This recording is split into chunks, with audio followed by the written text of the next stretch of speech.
It's time to wake up to the cool side of the pillow. Podcast, that is. While not an actual pillow, it serves as a metaphor for the playgrounds of our collective subconscious.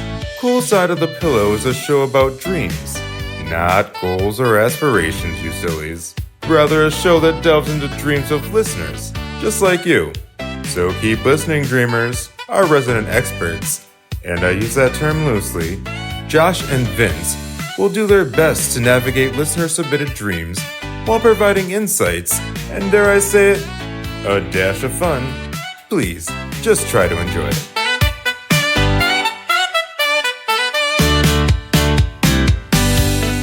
Is this the end for Cool Side of the Pillow? Or can the show be saved? Plus, we hear from one dreamer about their soup sharing problem and another listener's dental dilemma. All that and more today on Cool Side of the Pillow.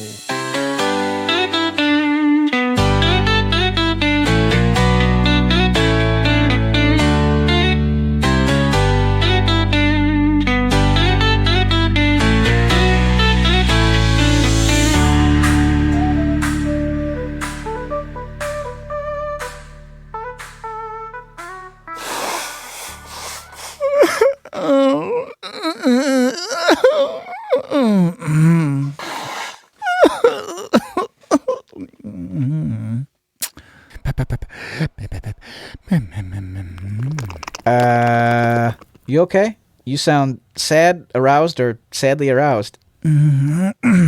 Yeah, I'm fine. Be honest with old Vin boy. Well, okay. I'm just worried. I'm worried this is all going away. Well, that's the point, right? It's all meant to go away someday. Yeah, I guess you're right. Nothing lasts forever. Neither good nor bad. You just gotta ride those waves.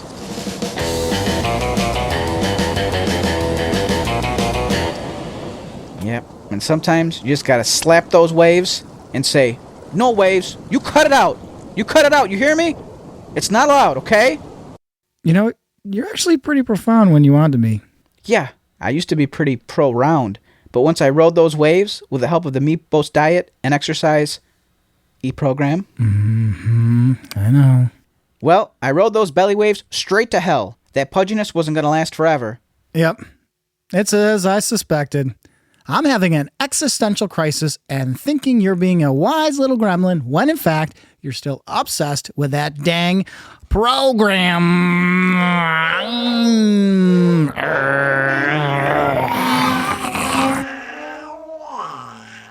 It's losing everything. It's like the sun going down on me. Well, Elton, the sun goes up and down and up and down and up and up and up and down and up and down and down and up and up. Vince. Hold on. And up and down and up and down and all around and up and down every single day. I mean, I guess you're not wrong. I'm not. And if you need to channel that aggression, Saturday night's all right for fighting. It's only Tuesday. Well, it's Saturday somewhere. The point is, a wise man once told me that you have to focus on what you can accomplish here and now. You can't constantly be torturing yourself thinking about the future because you're missing the present. And that's a really neat gift. You dim. So how's about we focus on what we can accomplish right now? Let's analyze these dreams, enjoy the precious time we have left, and make one hell of a final episode. Yeah, we still got a job to do. You know, you're right. And that wise man, I bet he's a handsome devil. His name probably starts with a J and rhymes with gosh. Probably. I don't know. What were we talking about? Rocket Man or something. That's correct, my little rocket man. Now let's rock this next dream. La la la la la la. La la la la la. La la la la la. I remember when I was young.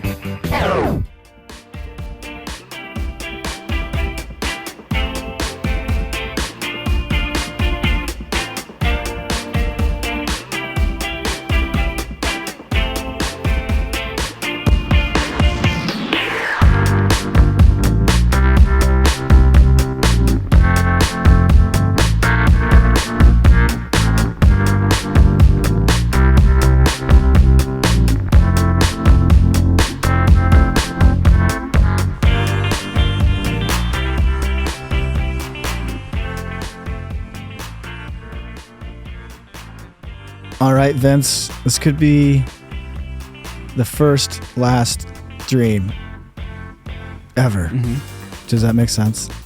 It's the first one of this episode. Yeah, like when I tried to play in the pickleball league when I was a child, and it was the last time ever. That wasn't pickleball. That was just you with a bunch of pickles and a ball. No, I had a ball because the pickles were delicious. Okay. Well, here's a dream. About pickles. No. Oh, well then I don't want to listen to it. Just kidding. Yes, I do. What do you mean you don't want to listen to it? I do. Because I guess, yeah, I do. Okay. It almost seems futile because we're going to be canceled soon, but sure, it's okay. We got a job to do to the bitter end. You're right.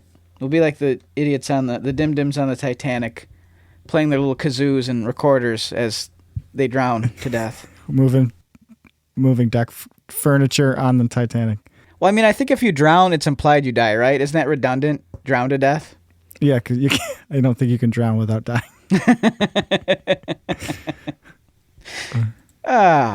Wait, you can drown without dying? can't. No, Yeah. you're dead. If you drown, you die. Okay.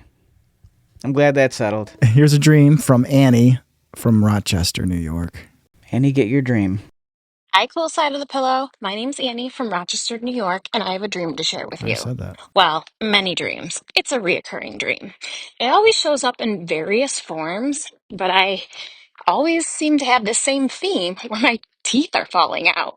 Now, maybe this is an easy one because there's a lot of symbolism there with that, Don't tell us how to do our job. but it happens all the time. Like I could be having a dream that I am at work talking to a customer and all of a sudden like a tooth is wiggly and I go to wiggle the tooth and I'm like, oh my God, why is that?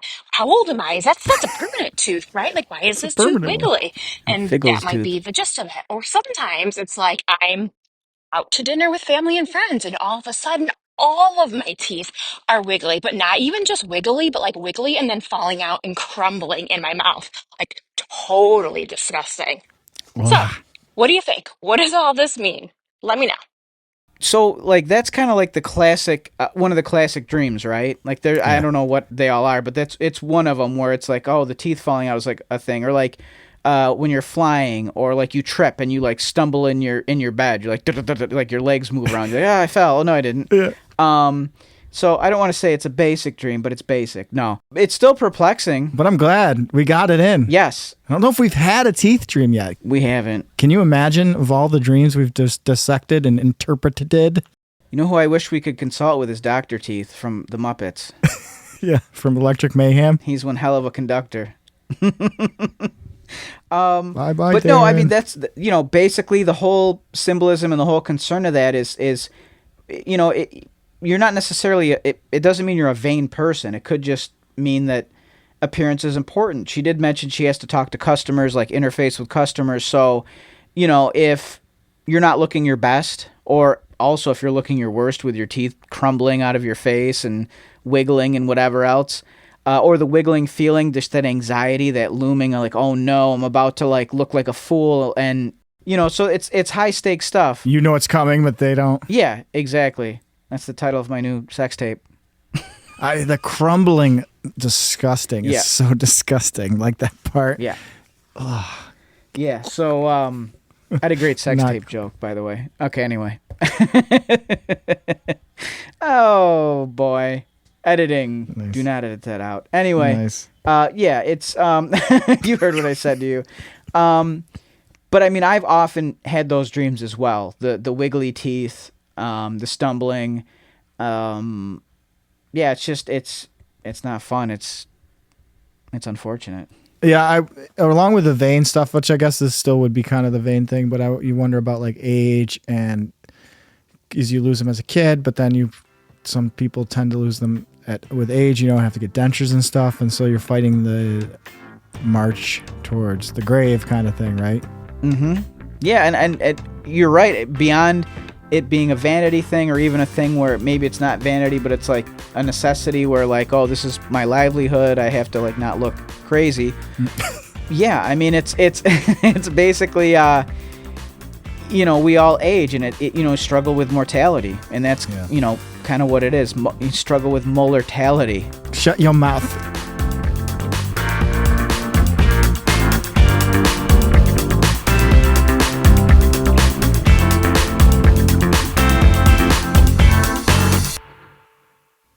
So Vince, I told her, well, I have my reservations. And she goes, well, that's good because this is a hotel.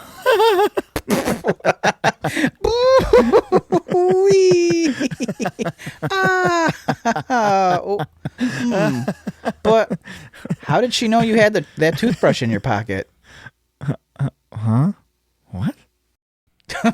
Whatever. So silly. So what do you think you'll do once the show's over? Me? I've been getting into different types of soils lately. You know, the best soils. Some might even call them top soils. So I might focus more on that. But what about you? Well, I think I'm going to take the simple syrup exam. Don't you mean civil service? Huh? What? No, simple syrup. I'll probably become a bartender at the noisy dark room bar down the street.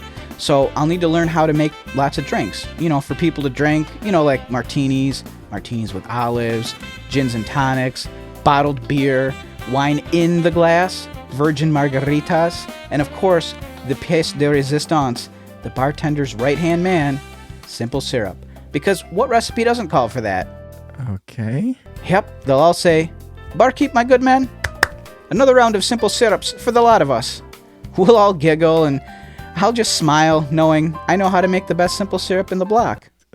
Good plan. Or maybe I can be a coach for the Meepos diet program. They have coaching. Program? No, plan. It's a coaching plan. But silly me, dare to dream. Sigh. They'd even want furry little old me. Speaking of furry, what's been going on with those beard wigs you used to make all the time? You said they were selling well. Or did you throw them down the well due to all the ticks and parasites we're rife with? I wish. Those Wall Street wolves and their suits and their ties and their briefcases filled with their liquid lunches, and they're howling at the moon even though it's clearly not London. Makes me sick, Like barf in a bag I stole from that flight attendant sick. When did you fly on a plane? Never. I mean, how could I? Not in this economy or with the lack of proper transportation to and from the airport. What about that kid's bike you found? Don't get me started. That damn pack of corgis. But what about the bike? It was too big. And so were those corgis. You do the math, Professor Calculus. Well, that adds up. Let's just get to the next, and almost with 99% certainty, Math. our last dream interpretation ever.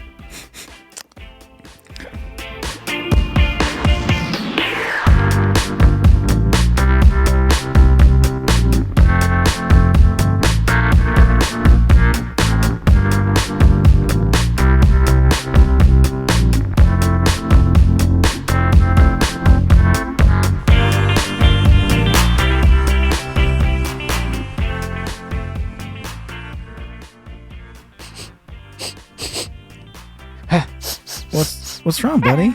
Are you a little sad because it's our last dream? What? No. It's my allergies. Fuh. All right, man. Well, there's tissues right here if you need them. Oh, I know. Let's do our last dream, all right? Okay. All right, we got another email coming in for us that we took the text from, and we turned it into speech.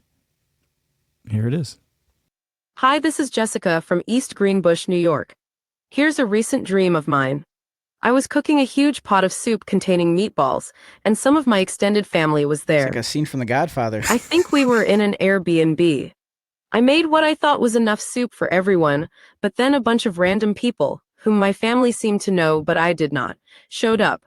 Everyone kept coming up to me asking for soup, and I was panicking because it was running out and I wasn't even going to get any to eat myself. My aunt came up to me and said, "Can you just cut one meatball in half for my granddaughter? She isn't feeling well." So now I'm standing there, trying to cut a freaking meatball in half with a ladle. It seemed absurd. Then some bitchy old lady was eating, and I overheard her say, "This soup has no taste," to my grandpa. No, she didn't. He said nothing in response, just Slapped shrugged. the shit out of her. I was fuming, asking myself, why am I the one making soup for these people? And why am I winding up getting none? Furthermore, why are they criticizing my homemade soup when they've done nothing to help cook? It was frustrating. Let me know your thoughts on this dream. Thanks, cool side of the pillow. Welcome to being a mother. That sounds like welcome to what it's like to be a mother or father and get zero appreciation, right? Like I imagine. You imagine the best part is like, please, sir, can I have some more? Or is it the three little bears? Like the three bears, Goldilocks. This isn't good enough. I want this one. Plus, I'll tell you what. If anyone said anything to like an old grandpa like that, they would get slapped. Like that's just their way. Yeah, I'm surprised he didn't like do anything, like jump in and karate slap that soup right out of your mouth. Well, what's funny is, my daughter, whoever it was, is not feeling well. So could you cut a meatball in half from a soup that has no taste? So it's like the only thing that will cure my child is a tasteless soup meatball. Okay. And then, oh man, that's rough. And then people, I think it's just how sometimes people can be. It's so ungrateful. No, but like, I don't know what it's like to be a mother or a father, but I do know what it's like to, have like people. You take care of the cats really a lot, though. Yeah, really a lot. Too much if you ask me or them. They're like, give us some independence, please. No, it's just, I know what it can feel like. I think a lot of us can relate to where like you just give and give and give, and you're not even able to sample what you're giving or doing, and people are just being ungrateful. And then they have the gall when you give them something that you didn't have to give them, and they're like, oh, it's not very good. Right. Like, I don't know. all this stuff I did. Not how I was raised, I'll tell you that much. Yeah. Tasteless soup cure. Soup for the cure. Listen, instead of walking or running so many miles, I'm just going to make like so many gallons of soup. How many can I put you down for? I basically just heated up water, so help yourself. Yeah, help yourself. Me flavored water. Oh, that was on Disenchantment. There's salt on the table if it's too bland for your liking, ma'am. But the weirdest part is there was, like you said, there's the meatballs in it. Yeah, the meatball soup. I mean, that's okay. It's like Italian wedding soup. That's No, I get that, but I'm saying like there had to be some sort of like flavor, I bet, right? Maybe it was. Yeah. I mean, flavorless meat. That's sus. That's questionable. Yeah. Yeah. I don't know. I just think maybe somewhere deep down, Jessica feels like she's not appreciated for her efforts for something she's doing. Yeah. Or maybe she sees someone else who, the kind-hearted elderly lady at work who, tells everyone to have a nice day and is always giving people cards and whatever else, and everyone just kind of takes for granted. Like I think, it's just maybe her subconscious's way of like recognizing or being like, not only should I get recognition, but I should give recognition or acknowledgement to others. Yeah. For things that they try to do.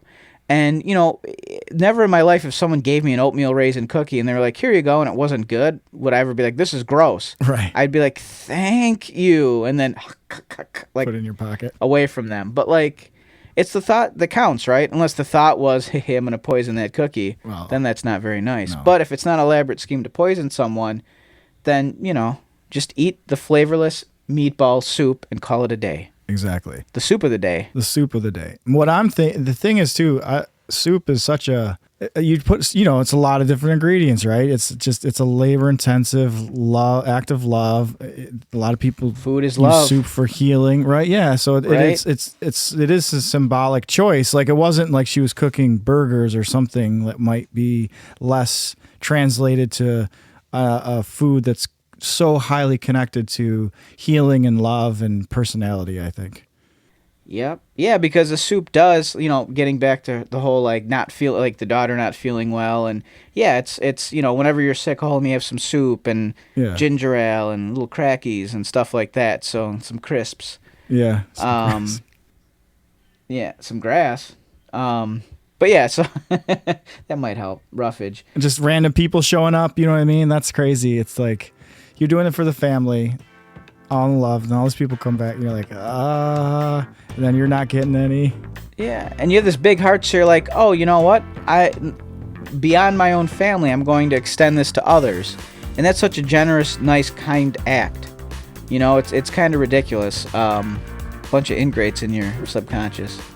Yeah, I bet you were one of those people who like to spell stuff with their Alphabet Soup. I did, but I always misspelled things, or autocorrect always changed it. It's really annoying.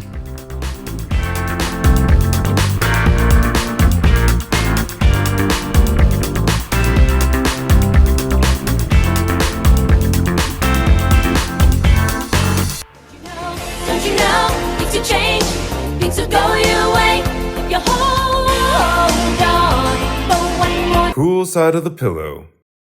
Well, Vince, looks like that's our last stream. And as Ken Loggins and Dubba M. Michael McDonald's would say, this is it. Well, have it your way, but I'm not loving it. Well, maybe a little. Side of fries?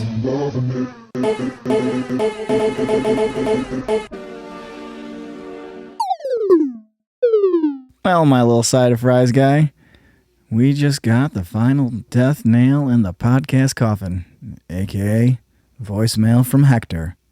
Want to listen? Sure, let me put on my glasses. Okay, here it is. Oh, wait. I gotta enter my passcode.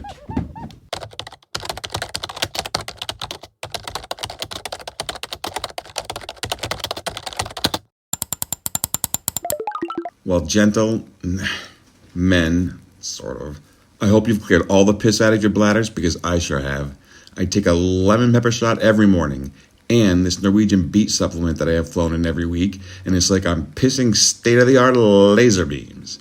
So, with the pinpoint precision of my piss in mind... Why does he talk so much about his piss? Well, as they say, it's better to get pissed off than pissed on, or forever hold your piss.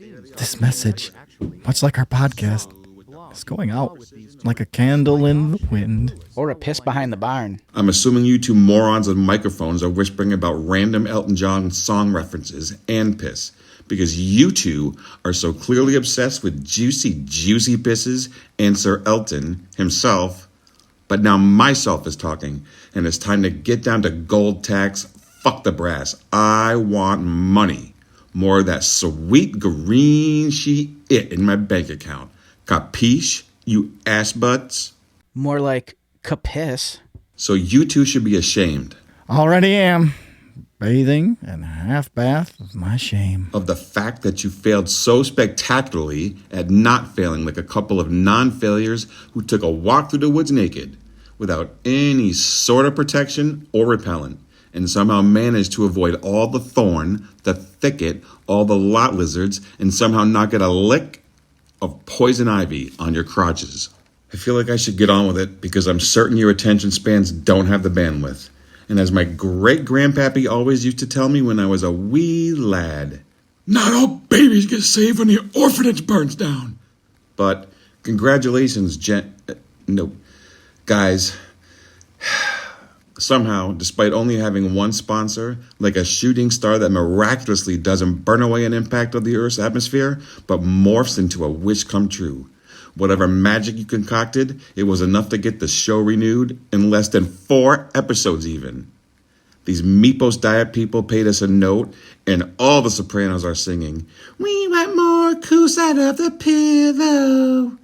Well, it's been extremely difficult being so kind to both of you, so before I say something true, but regretful, I bid you adieu. Let's make some money, you people. Click. Dude, we did it! The podcast has been saved! You son of a bitch. Why are you so mad? 'Cause it's the Meepos Diet motherfucking program. Are you trying to call Hector back? Please don't.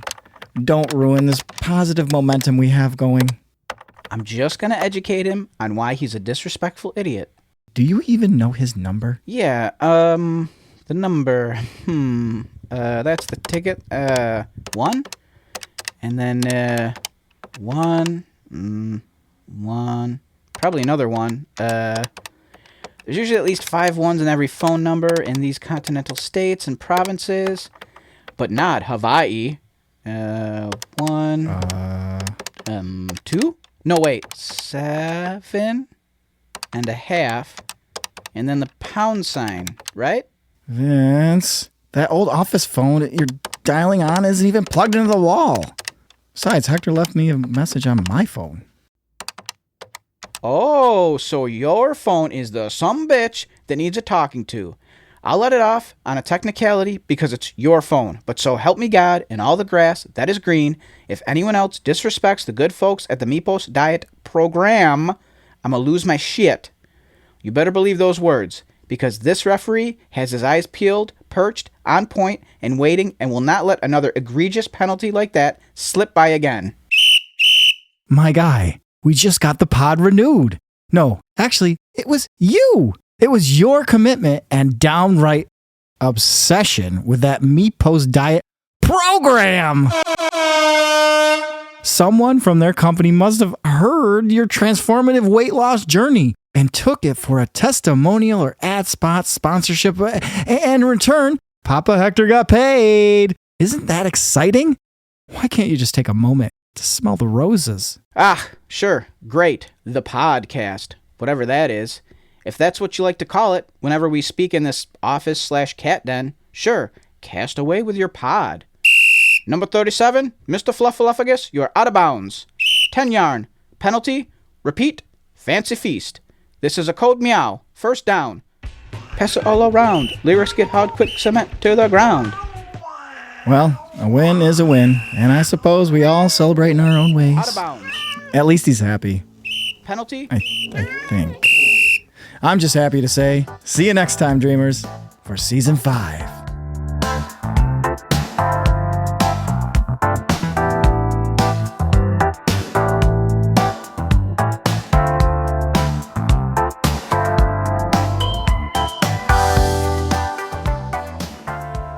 Thanks so much for tuning in to Cool Side of the Pillow, Season 4, Episode 7. If you haven't already, be sure to subscribe wherever you get your podcasts so you never miss a dream. Head over to coolsideofthepillow.com to grab some merch, and more importantly, send us your dreams. That's right, we want to hear your dreams. You can email us at dreams@coolsideofthepillow.com and we'll share it on the show. Or if you're feeling bold, send us a voice message around 2 to 3 minutes or less, and we just might feature it and give it the full dream interpretation treatment.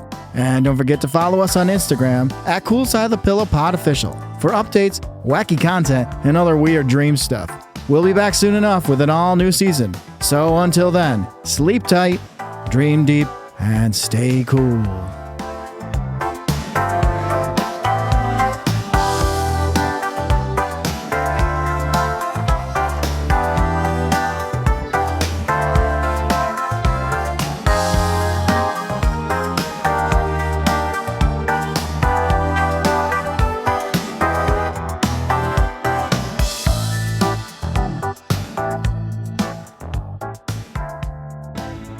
You know, it'd be a fun podcast, one where people talk about their dreams and describe them in great detail. Yeah. Like, and then this happened. No. But you just The way you guys were doing it, only speak in the negative voice.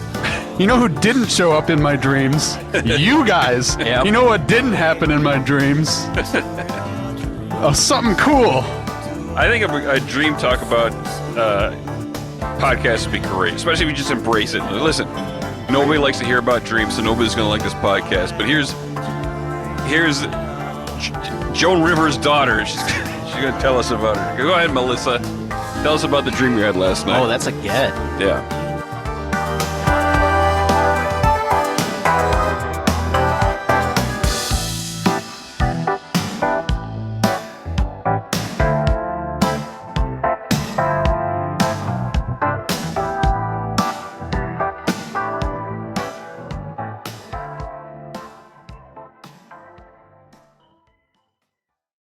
Awake, awake, my dear.